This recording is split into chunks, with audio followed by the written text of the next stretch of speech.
Then Abner answered and said, Who art thou that criest to the king? And David said to Abner, Art not thou a valiant man? And who is like to thee in Israel? Wherefore then hast thou not kept the Lord thy king? For there came one of the people in to destroy the king thy Lord. This thing is not good that thou hast done. As the Lord liveth, ye are worthy to die, because ye have not kept your master, the Lord's anointed. And now see where the king's spear is, and the cruse of water that was at his bolster. And Saul knew David's voice and said, Is this thy voice, my son David? And David said, It is my voice, my lord, O king. And he said, Wherefore doth my lord thus pursue after his servant? For what have I done, or what evil is in mine hand? Now therefore I pray thee, let my lord the king hear the words of his servant. If the Lord have stirred thee up against me, let him accept an offering. But if it be the children of men, cursed be they before the Lord. For they have driven me out this day from abiding in the inheritance of the Lord, saying, Go serve other gods. Now therefore let not my blood fall to the earth before the face of the Lord, for the king of Israel has come out to seek a flea. That's what David called himself. As when one doth hunt a partridge in the mountains. Then said Saul, I have sinned. Return, my son David, for I will no more do thee harm. Oh boy. Because my soul was precious in thine eyes this day. Behold, I have played the fool, and have erred exceedingly. And David answered and said, Behold the king's spear, and let one of the young men come over and fetch it.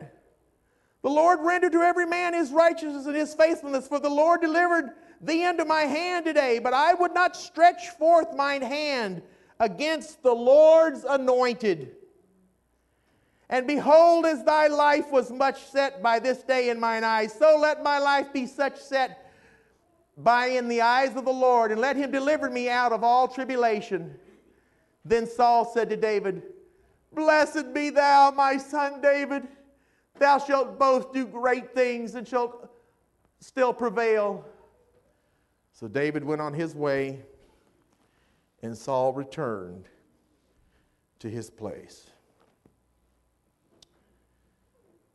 Okay, point number one today was a dangerous episode.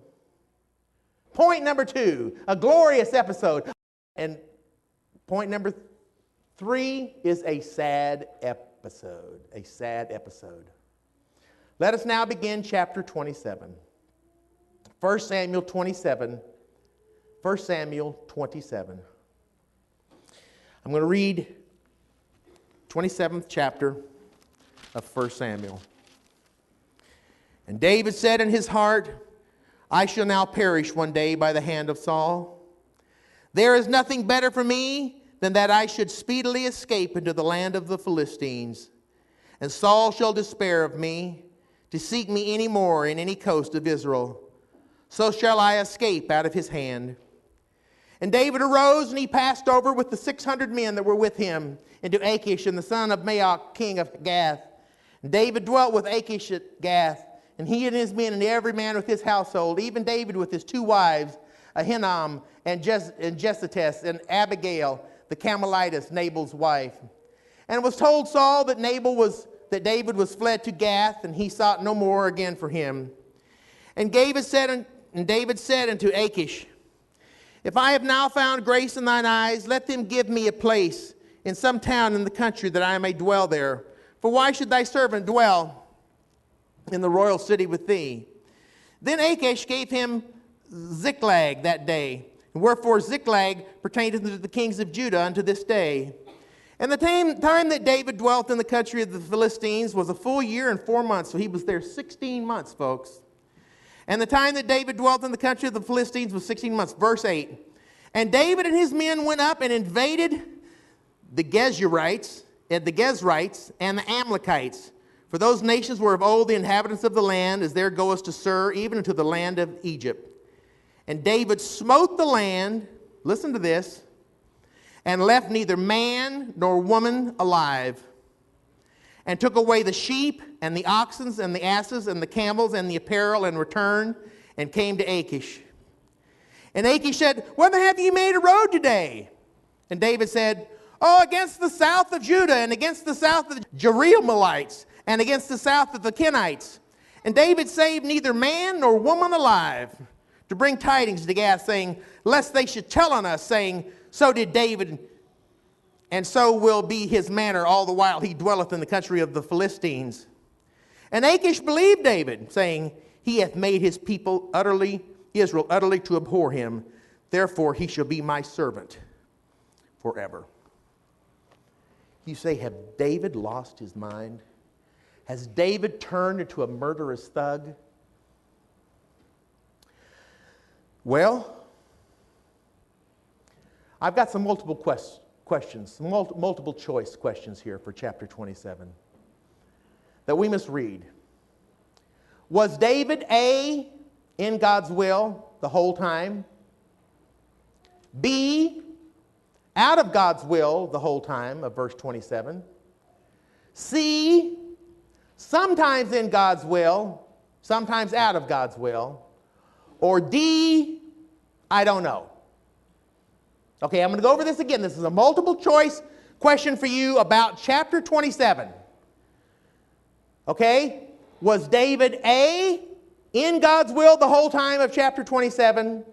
B, out of God's will the whole time of chapter 27. C, sometimes in God's will, sometimes out of God's will the whole time of chapter 27. Or D, I don't know. And the correct answer is D. We don't know. And you know why? Because we are to never pass judgment on God's anointed. Ever, under any circumstances. Because that is God's chosen vessel. And if that chosen vessel needs straightening out, God knows how to do it, and let God be God. But Pastor John, we're not stupid. We've got eyes, we've got ears, and we've got a brain. And it's just as plain as the nose on your face that David went loco here. He was out of God's will. He turned into a murderous thug. And anybody can see that David flipped out in chapter 27. And you want to know something, friend? This is the kind of stuff I hear all the time. And people just think they can say anything they want to, make any type of judgment that they want to about God's chosen vessel. God's judgments may now be delayed, but they will be thorough nonetheless. And to be disrespectful and pass judgment on your fellow man is dangerous. But to be disrespectful and pass judgment on God's anointed is get struck dead treacherous.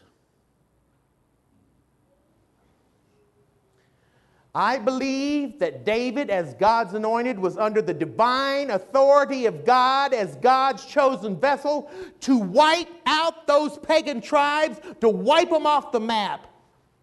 That these were the tribes that King Saul had been told to annihilate by God, but Saul had not obeyed. Now the deception part,